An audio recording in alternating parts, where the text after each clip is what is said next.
action ko siya. Bigyan ka siya siya. Jadi siya. So,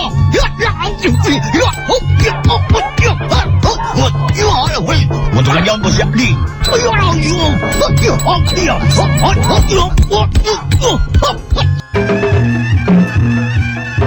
Assalamualaikum warahmatullahi wabarakatuh. Ujung ditepang daun kendai sarang sim kuring Mang Dedi Mulyadinata kiwari baris medarkeun hiji carita dina judul Wirosada di Jawa. Pilih ku galih anu saena singkahan kumanah anu awona anggopi untengen goning urang lumampah di alam dunya. Wilujeng ngabandungan tugdebikeun ka rengsena.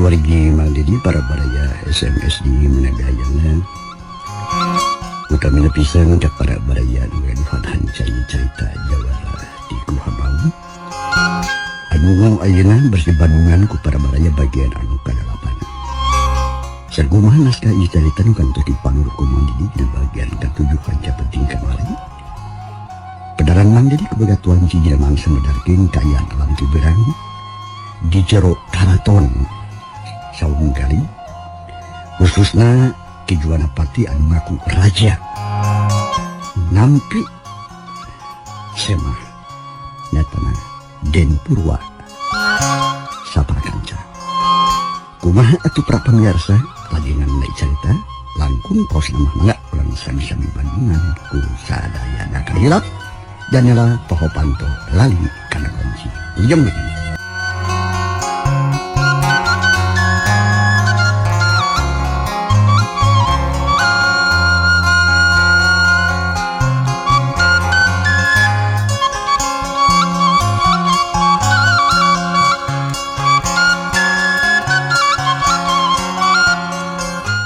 Alam kiberang harita teh di luar mah beuki caang beuki berang bae. Sadengkeun kaayaan di jero wawangunan anu upuk aplak lega. Ki Juwanapati keur narima semah tilu tantungan jalma. Nyatana Den Purwa sapara kanca. Malah pok harita Ki Juwanapati nu ngaku raja. Tomanya tak semah-semahna.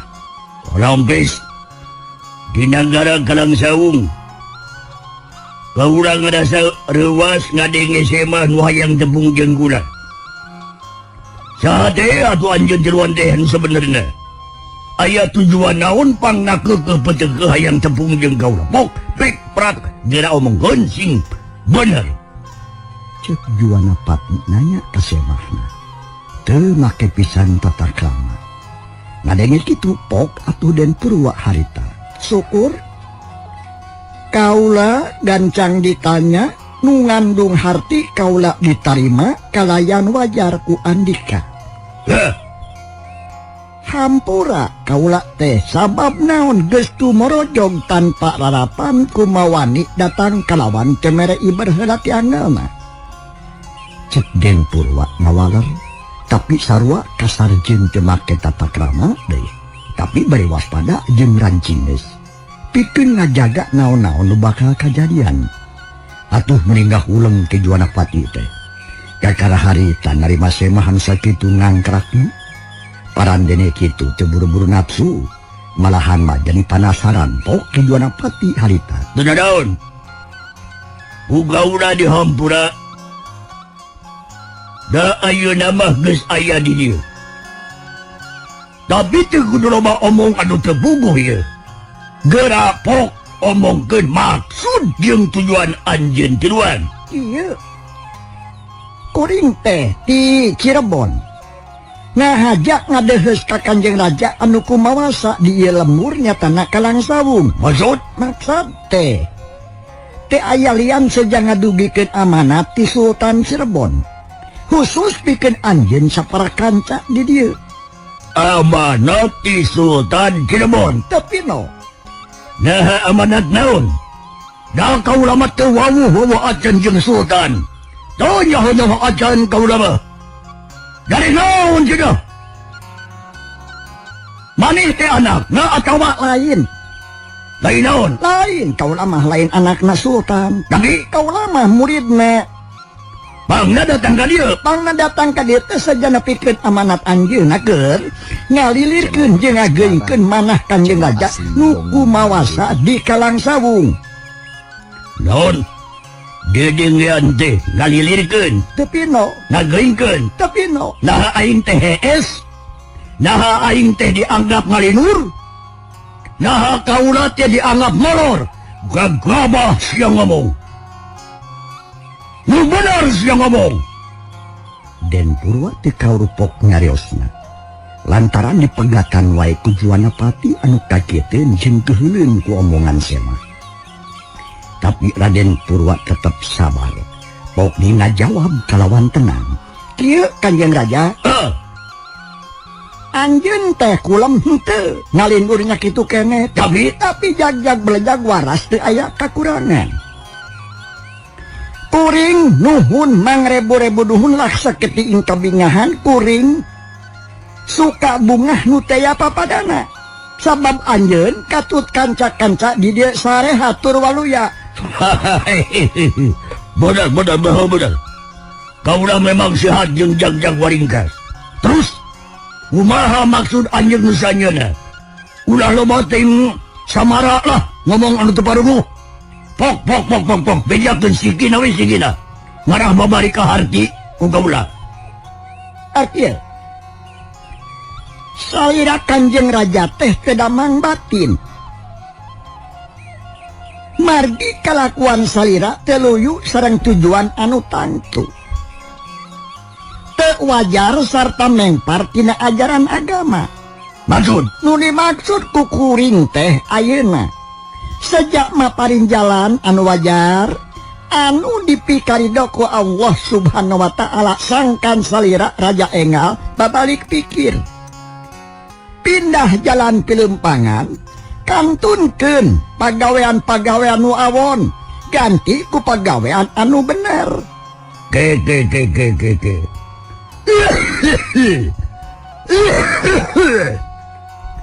Dah salah ya ceng pikiran anjeun kelakuan aing teh itu.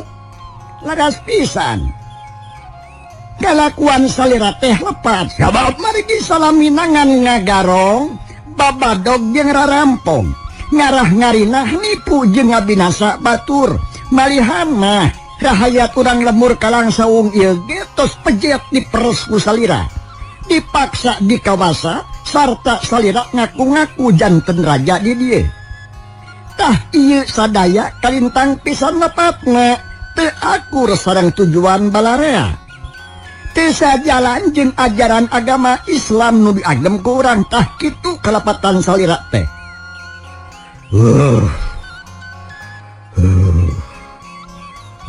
Raden Purwa jiga anu lali kana siasat anu diajam ti samamehna. Sabab dina ngedalkeun anak kasar teuing jeung togno teuing kana tujuan utama. Balu karena teu hasilna dekeutan eueuning hatena Ki Juwanapati. Kalah ngabudalkeun amarahna. Sasatu musik-musik kula mandi ngobah-ngobah macan turu. Harita oge Ki Juwanapati teh ngabulia amarahna.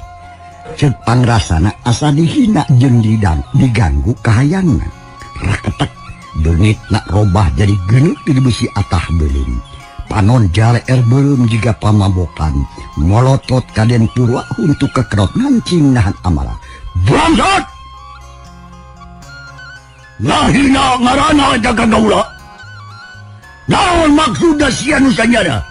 Da harek ngagagu kana katentraman aing atau bari kumaha? gagabas ya ngabacote. Yang gihoy wis ya. Ay.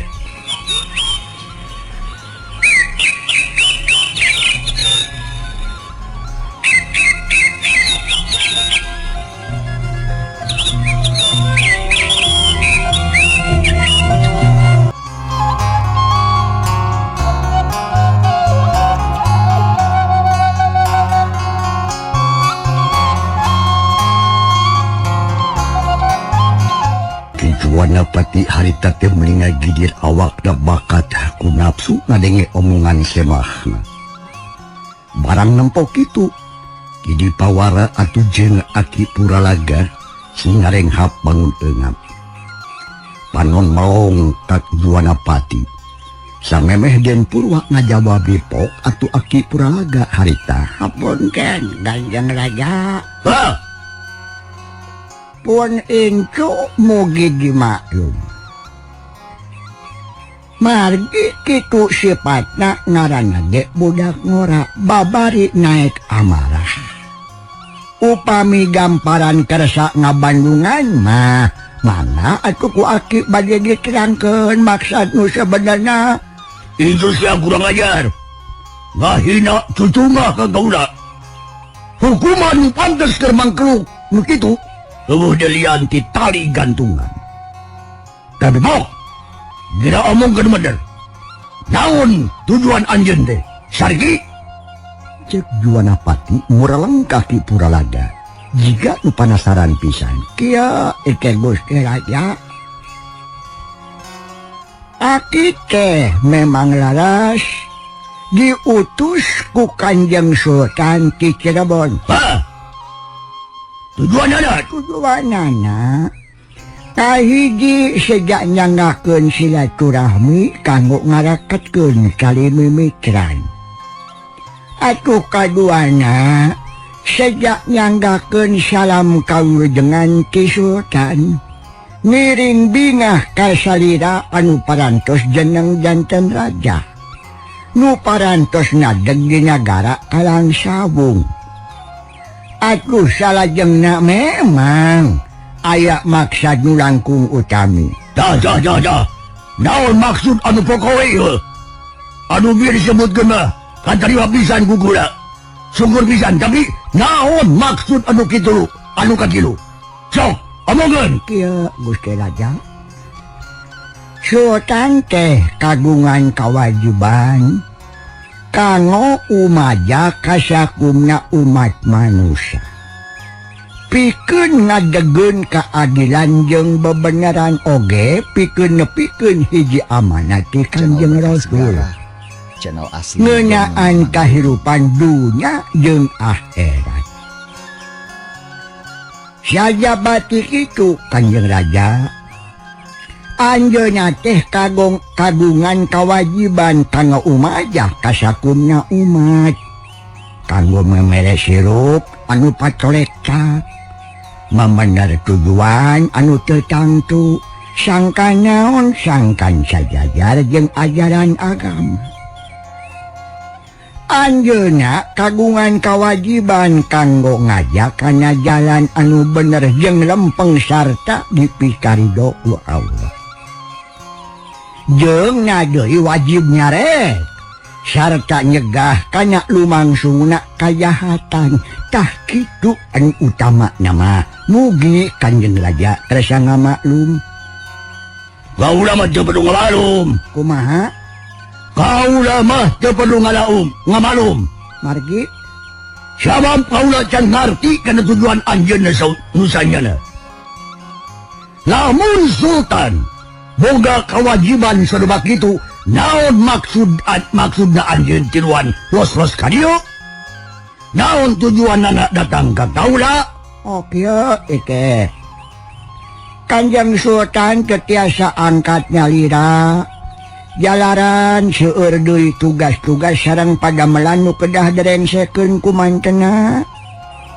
Kukituna anjeunna teh nya ngutus ka aki jeung anak katut incu aki nu ayeuna ngariung di dieu ngahaja dumeheus ka salira kanggo ngadugikeun amanatna ti Kanjeng Sultan ka salira. Kagaula. Nah kaulah dianggap perlu pikeun narima amanah sultan. Nah kaulah dianggap salah gitu. Henteu. Hah? Henteu. Salira mah henteu lepat. Henteu sasar atawa mengpar. Nanging aya salah sawios laku lampah. Anu kirang marenah. Sarta tuluyu sareng ajaran agama. Tah kitu. Tah begitunya deui kadongkapan aki ka dieu teh. Sanes bade ngaluluhuran ka salira tobat paralun teuing. Sanes bade kumawantun. Mung ieu mah bade ngiri ngasongkeun pamandangan. Manawa sareng manawi bahan katampi kanggo bahan emutaneun salira. Malah mandar aya guna sareng mangpaatna kanggo sadayana tah kitu. Naon jadi cik? Kumaha? Sumuhun. Kanjeng Sultan teh umaja ka sadayana, khususna ka salira nu parantos janten raja. Heh. Yuk urang sami-sami ngajalankeun amal soleh. Urang ngantunkeun padamelan pendamalan anu sakira matak ngarugelkeun ka umum oge ngarugelkeun ka diri pribadi. Yuk urang nyembah ka Allah Subhanahu wa Ta'ala. Margi teu aya deui pangeran anu wajib diibadah anjing Allah sahiji sareng Nabi Muhammad utusan Allah. Tah kitu maksud utami nama. Mugi-mugi kersa nampi margi kanggo kaselamatan sadayana. Muhammad kakroga marihan mah untung. Ngadeni kekecapan aki Purwalaga kitu. Kanjeng Raja Juwanapati minggah uleng. Panuan muraleng kaki Purwalaga anu geus hasil nepikeun maksudna. Sedengkeun Raden Purwa jeung Mang Dipawara mah bangun anu sugema hatena. Sabab kaayaan anu tadi geus hareng-heng kajayut deui ku Juwanapati teu langsung ngambek kaburu katutup ku cariosan aki Purwalaga. Parandene kitu perkara hasilna macan katembong. Sabab ki Juwanapati teu mere harapan tlatah kerang kerung jiga nu teu panuju.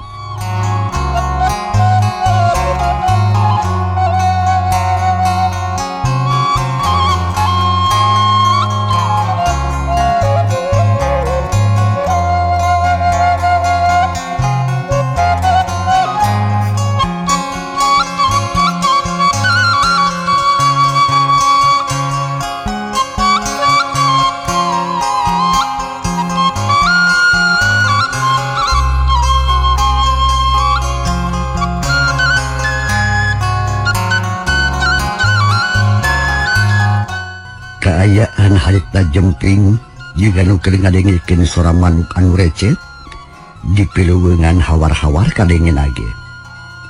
Lila kulila pok deui atuh harita. Ki Juwanapati alias Raja Kalangsawung. Aki-aki. Lamun anjeun bener-bener jadi utusan sultan. Gerajing balik deui ka dieu. Bejakeun we jawaban ti kaula. Kaula mah geus teu butuh ku amanat gitu. Jeung teu butuh ku pepeling. Sabab kaula geus kumawasa geus kawasa di Kalangsawung. Geus boga rakyat anu baris cukupan kana sagala kahayang kula. Tak kitu nya. Minangka jawaban kaula mah nya. Cing, geura balik juga lumah gua. Bisi kaula nafsu ye. Gebog aki Purwalaga ngarenjang. Kitu deui Den Purwa jeung Mang Dipawara. Lantaran ngerasa kaget ngadenge jawaban ti Juwanapati nu yakin nolak karena eta ajakan sekaligus nembongkeun kasombongan jeung kaadikungan. Atuh menang jawaban kitu mah asa rintas harpan aki Purwalaga teh. Kitu deui harpan Den Purwa jeung Mang Dipa. Nuhun Kanjeng Raja. Eta walaran teh katarima pisan ku Sin Kuring. Tapi kuring jeung kolot-kolot kuring moal ka hudang jeung moal ka mulang. Sabab Margi aya keneh tujuan anu leuwih penting tibatan eta. anak itu mugi akan jeung Raja kersa nampi sakali deui. Cek Den Purwa tegas. Anjeunna can aya niat balik dan memang moal mulang lamun can hasil ngalilirkeun hate Juwanapati atawa ngabasmi tepikeun kabeak. Nya, Kanjeng Raja, kula oge moal waka mulang. Sabab aya keneh kaperluan nu kudu ditepikeun ka anjeun. Cek Mang Dipa nu ngomong harita. Naon deui teh? Aya we picung eureun teh. Nah hayang dihukum gantung ku kaula. Ya, mun maraneh kabeh hayang salamet jig. Geura balik jeung lumaku. Cek Juwanapati bari jengunjuk ka luhur. Hartina itah ini sing jauh. Musir ka eta semah. Tapi semah nu tiluan can arinit. Malahan mapok deui Den Purwa harita. Kanjeng Raja, kaula teh arek nyarita nu panganggesan. Tapi samemeh ngendalkeun maksud kaula teh deuk nanya heula.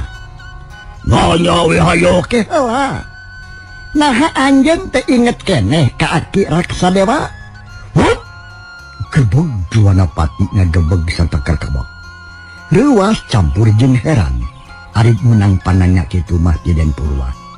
Sabab mana oge apa pisan kana ngaran Raksadewa mah. Sabab moal leungit tina ingetan.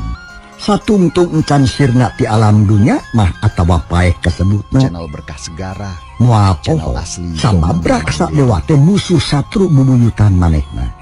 Anu turunanana geus dibasmi dipikeun kalabis. Cek pamikir manehna. Tapi ayeuna bet aya nu datang. Malah bari jeung nyabit-nyabit kana lalakon baheula. Atuh puguh we harita teh leuwas. Ningali Juwanapati leuwas kitu pok Mang Dipa harita. Nya. Ngaha anjeun inget keneh ka Aki Raksadewa. Cek Mang Dipa malikan deui eta pananya. Lantaran anu ditanya kalah ngahuleung jiga anu kabulusan. Ngahulang jiga nu kabuhulan kasima meureun ngadenge nu nanyakeun ngeunaan musuhna. Tapi lila-lila mah pok harita ki Juwanapati. Wargi Mang Deni kacontang Mang Musa kakuri hituan disariti kepada badaya SMP di mana baya kacontang Mang Sasira ini antara Mang Nabi bina bahasa Sunda prayogi pisan ini. Mari dinaon bahasa Sunda kudu kurang dipika dede dipikanya disebut lagi bahasa Indung ulaka galih ku bahasa nusejan nya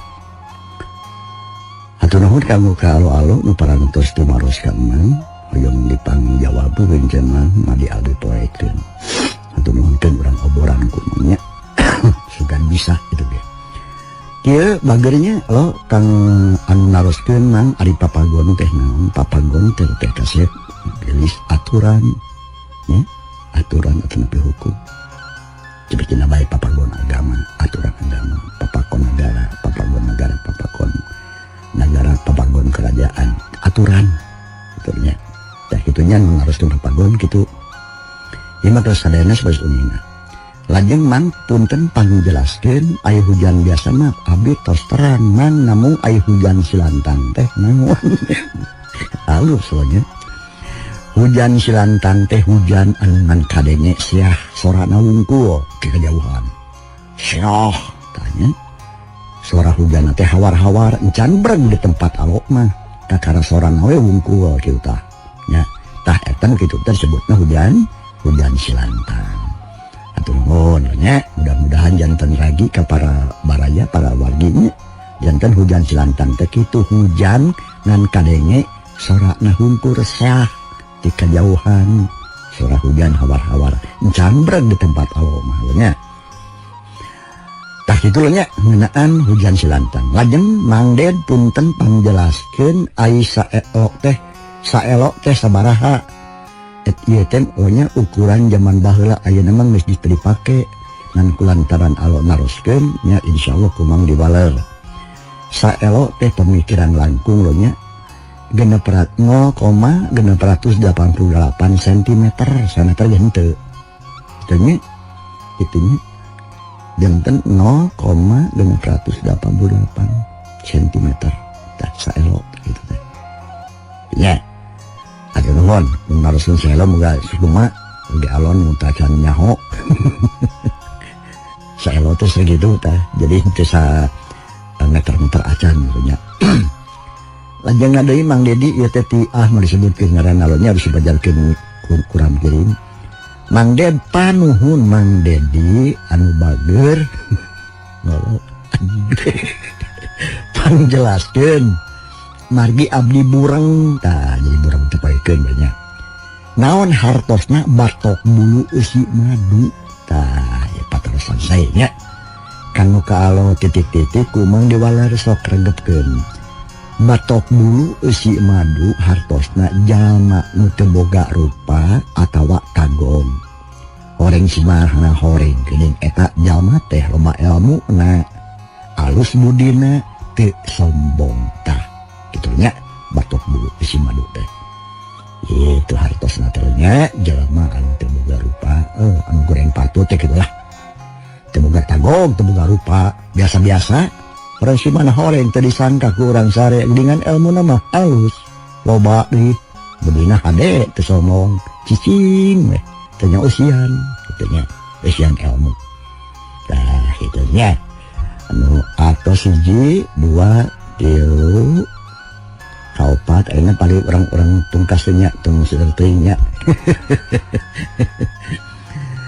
Mang Dedi punten pangjelaskeun ari ieu nanya nangkep mawa euneuh teh naon maksudna Mang nuhun mungkin dijelaskeun.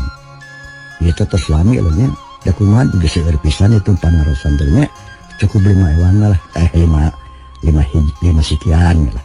5 sakali nya nangkep mawa euneuh hartosna teh geus mawa susah atawa mawa cilaka kan dipentaan tulung kitu nya nartina nya mawa susah atawa mawa cilaka kan dipentaan tulung nangkep mawa euneuh teh lajeng tadi ngampihan bangsa kitu teh wae polisi ya urang jadi saksi teu puguh-puguh.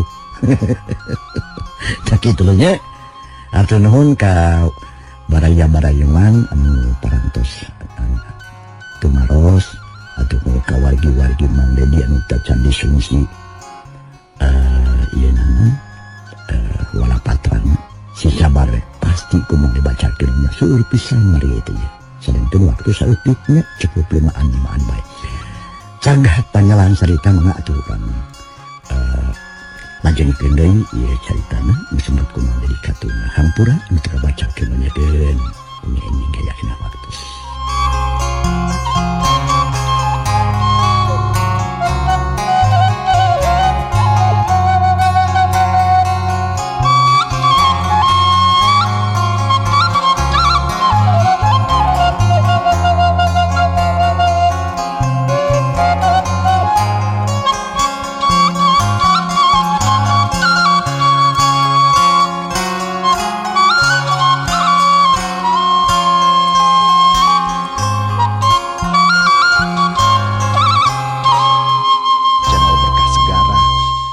Wanapati alias Kanjeng Raja barang ngadenge omongan Mang Dipawara bieu cungkeuleung nangtung anak hau karita jelema jengekeun wayeun saat kuntung nyawa aing hiji jeung raga sameme aing ngeurup ku padung rap ku lemah ka urugan taneuh beureum kaula moal bohong kadang-kadang raksa dewa. Sabab eta manggruk teh musuh satru bubuyutan kula ngubah heula kungsi binasa bapa aing. Dia mangsa ngarebutkeun jasa dina raraga ngawangun lembur. Jelema. Naon maksudna nanyakeun sirak sadewa? Jawab. Juanapati bener-bener ngambek. Eta we beungeutna digeuneuk lir besi atah beuling.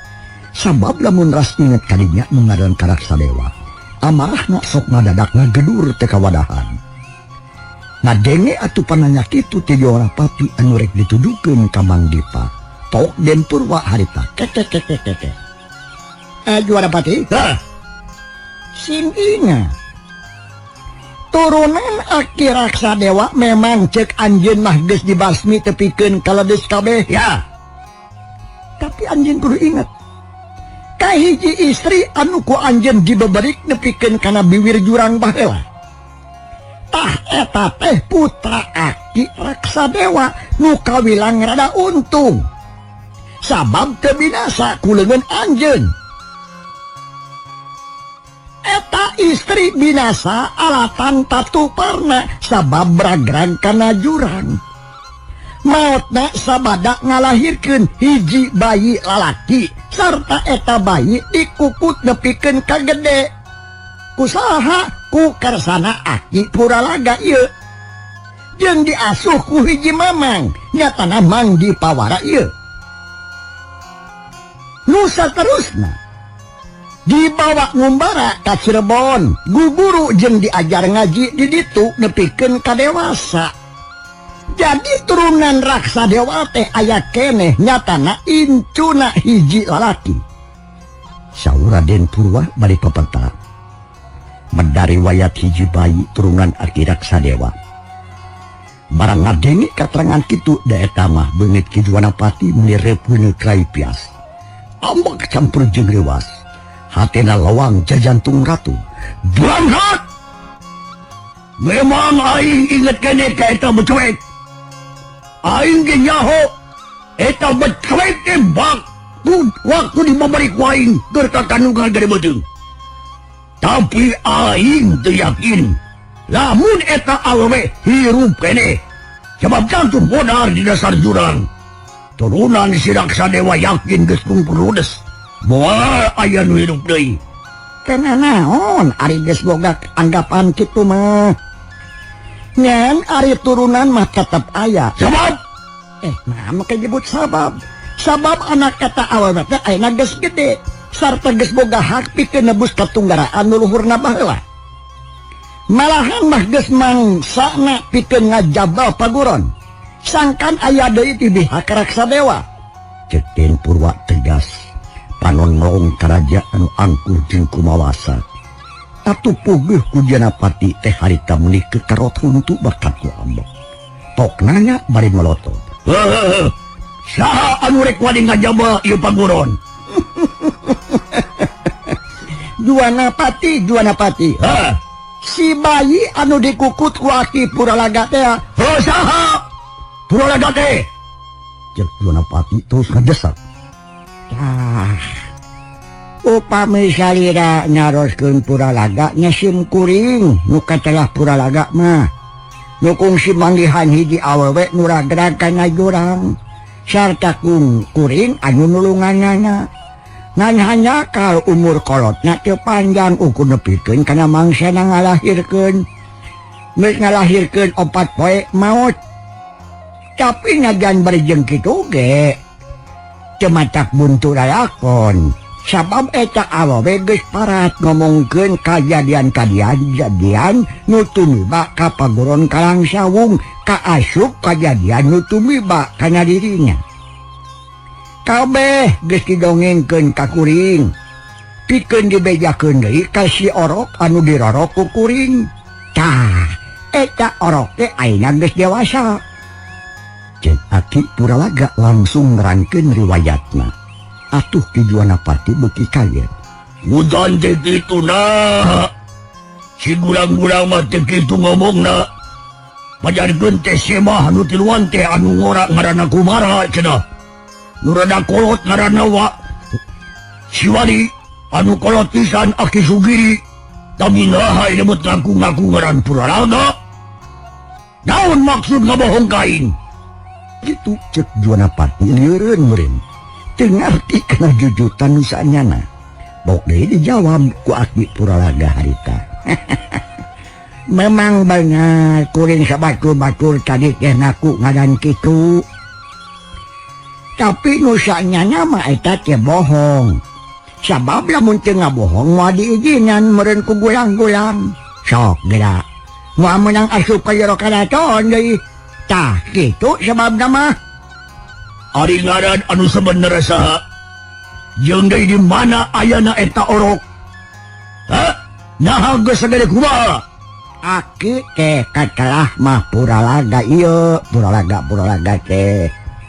Ieu tapi anyak aki ngaranna teh Mang Dipawara sok di Mang ari ieu kukutan aki nu geus diaku incu ngaranna teh Den Purwa. Tah ieu pisan orok anu dirorokeun lembut teh sarta ieu pisan sekeselerna atawa turunan Aki Raksadewa teh anu boga hak ka ieu pagoron kitu nu saenjang nama.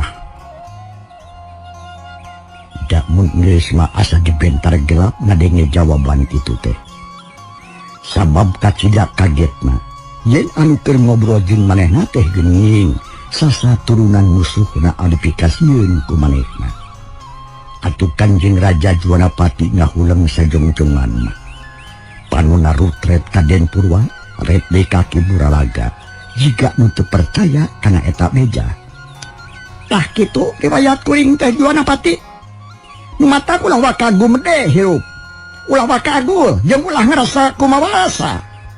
Sabab turunan keresana Aki Raksadewa teh aya keneh nya kuring pisan buktina.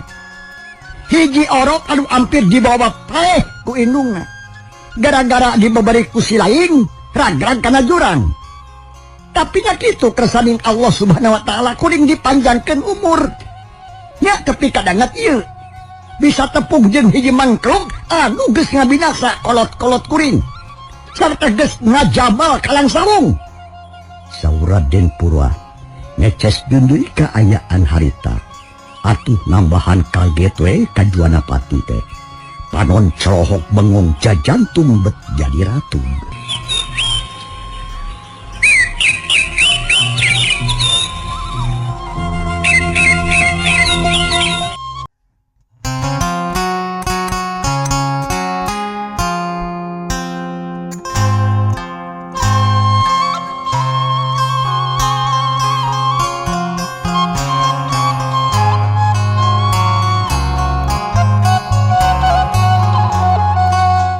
Den Purwa harita ngajelaskeun atawa ngeceskeun deui kaayaan harita. Atuh beuki nambahan kaget we pikeun Juanapati mah. Beuki celohok bengong jajantungna ratu. Terus atuh hatta Juanapati gadagi diberi ngagandungkeun leungeun. Terus malikeun awak. Jadi kedatangan sieu teh nu sebenarnya mah rek ngayakeun balitungan jeung aing ya. Hah?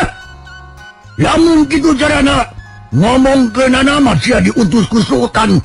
Waduh sia bohong malulu. Si dasar tukang tipu jeung aing. Teu bohong kaula mah. Sabab kieu Juana ye. Lamun anjeun daek babalik pikir sarta daek tarima kana kasalahan nu geus dipilampah ku anjeun jeung daek ngaku kana sagala rupa dosa perdosaan ka Aki Raksadewa aki kula tangtu ku kuring jadi hampura kabege. Asa anjeun daek tinggalkeun naon rupa pagawean anu jahat ulah babodoh garampog wae atuh. Ulah ngarah-ngarina wae atuh. Ulah ngabobodoh urang kalemur kalang sawung jeung ulah takabur jeung gede hulu hirup. Ulah boga rasa aing kawasa. Tinggalkeun sakabeh pagawean goreng kitu tiyu urang babarengan jeung kula ngajalankeun naon rupa pancen hirup nu saluyu jeung parentah agama Islam nyembah ka Allah anu sanyanyana takwa ka Allah anu ngan sahiji-hijina. Tak kitu Juana.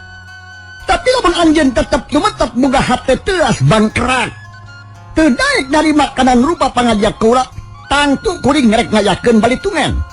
Rek numpes anu jarahat nepikeun ka beak nepikeun ka akar-akarna lir ibarat kalakuan anjeun anu geus numpes Aki kaula Raksadewa nu katelah nepikeun ka tumpul utus salila kuring jadi budak. Ieu paguron dikawasa ku maneh secara jahat. Sabab dipake teu geujeung, sabab dipake teu bener tah kitu Juana. Bangsat kurang ajar ya.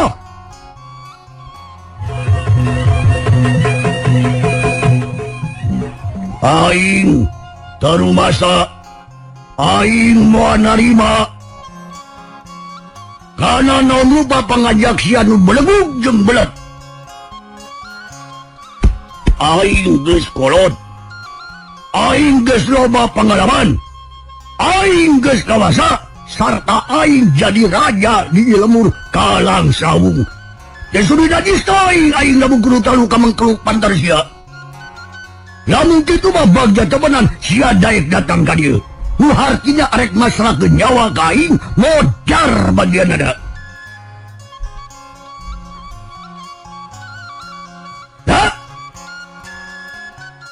Bagian siapa ka modar geus aya di dieu. Sabab aing mau ngantep katurunan si Raksa Dewa, tentu kabeh ditumbas tepikeun ka tumpur ules jeung aka-akarna. Udah sorry sia goblok. Moal bisa kitu bae. Sabab kaula teh geus dewasa ayeuna mah. Sarta lain orok deui kasebutna kaula mah kumaha datang ka dieu lamun teu sanggup nyang hareupan segarupahan nu bakal tumiba. Ayeuna mah gara jawaban nya kula. Naharek masrakeun pagurat atau moal teh. Narek taluk atau warek perang. Ye kaula teh sok. Sabab ieu pagurat teh tetep milik kaula teh tinggal ti dini aki anu kudu dirawat jeung dipiara sakumaha mistina.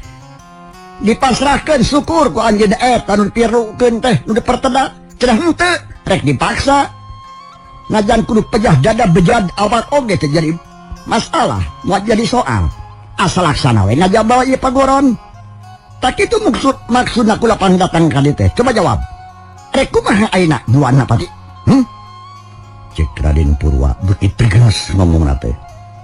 Panon seukeut ngureleng ka Juwanapati anu harita keur ngagijir nafsu. Asa dihina beureun ku budak satepakeun tarek umur pepuluhan sabab samemehna mah atuh eueuh nu wani cucungah jiga kitu. Setan alas. Aing mah masakeun ieu paguron sia goblok. Leuwih hade galungan saja aing. Rek perang sabaraha bulan, rek tarung sabaraha taun, moal burung diladenan. Ieu paguron geus dibangun anu leuwih hade.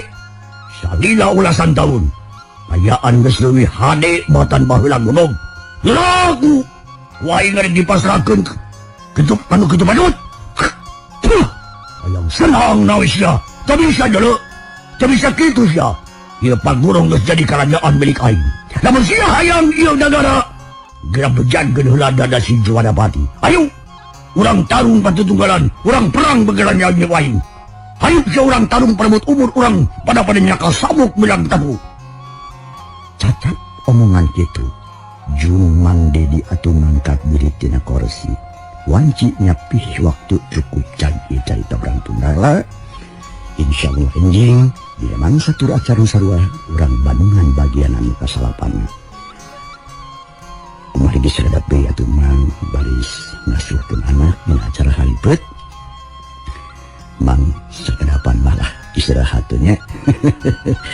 Dekan geuning sakadap nya. Wassalamualaikum warahmatullahi wabarakatuh.